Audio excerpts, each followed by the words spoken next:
It's going really good. We haven't had a lot in here for in quite a while, so it's good to do that again. And so far, all the shows, I mean, they've been packed and everything, good crowds and stuff. We're still having fun, so it's all good. Actually, the first time we played here, that was this Milwaukee Metal Fest in 2000. But the first time we toured here was 2003 with Dimmu Borgir and Nevermore. Well, I mean, there's been a lot of touring between 2003 and now, so it's obviously a lot different. Back then, most people didn't know who the hell we are, so then we did another tour like right after that, and then another tour right after that. You could really see the difference that tour after another, that there were like actually more people to see Children of Bodom, which was really cool. So yeah, we just did a lot of touring in the States, and it really paid off, definitely. Well, it was like my older sister. She was playing all these metal tapes. It was mostly like just like hair metal stuff, like all Motley Crue and Twisted Sister and Guns N' Roses, Skid Row, stuff like that. I mean, that's the kind of stuff that I'm still really into. But that was like when I was listening to my sister's tapes. It's like that's when I really got into it. I was checking out the videos. I was like, wow. I mean, there's like this dude. I mean, that just looks so cool with their guitars and long hair and all rock star and everything. So yeah, that was pretty much it. Yeah, definitely. He had this thrash metal band called Stone at the late '80s. So when they put out their first album, I was like 9 years old, and when I first heard it, I was like wow, these guys are better than Metallica and Megadeth, and they're from Finland, So and I mean, when you listen to those albums, I mean, his playing is just amazing. So I mean, he's still actually one of my favorite players.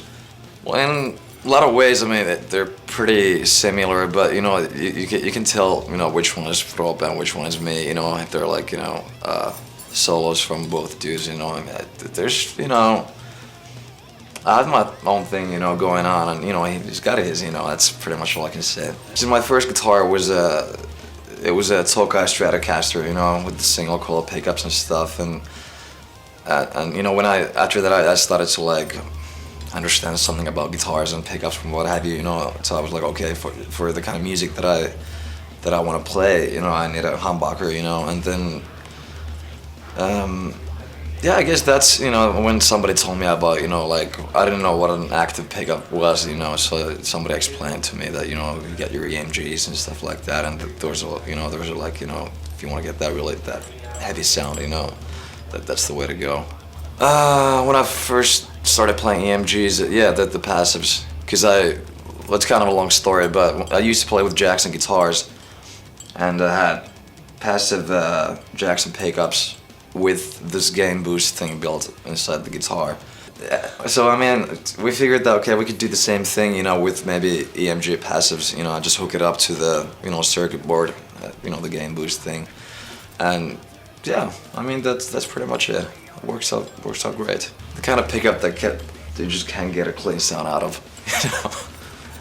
I mean, that's like my setup here. It's impossible to get a clean sound out of it. I mean, I don't need it. If I do something cleanish, whatever, it's always a little distorted. I think it just sounds cooler that way. For this kind of music, or the style that I play with, it's like I don't need that super clean, chorusy, whatever sound.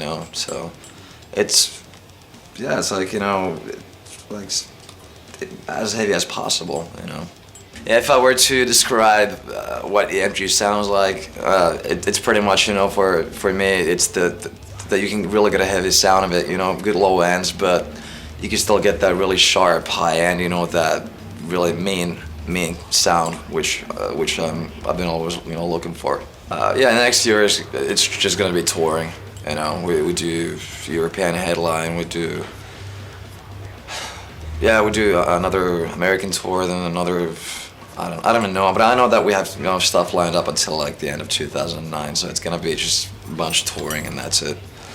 We get like 1 month break, next year, so it's gonna be pretty harsh, but I'm loving it. Yes, I mean, I got this signature pickup coming out, which is really cool for me. I mean, it's actually an honor for me to, having, EMG's signature pickup.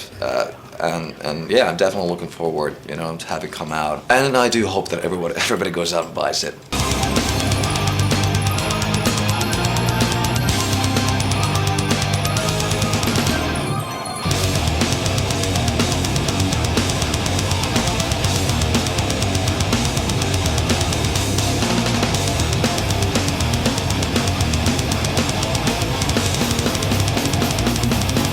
And I just want to thank EMG for working with me so closely, and I love the pickups, I love the tone, and I wouldn't play with anything else.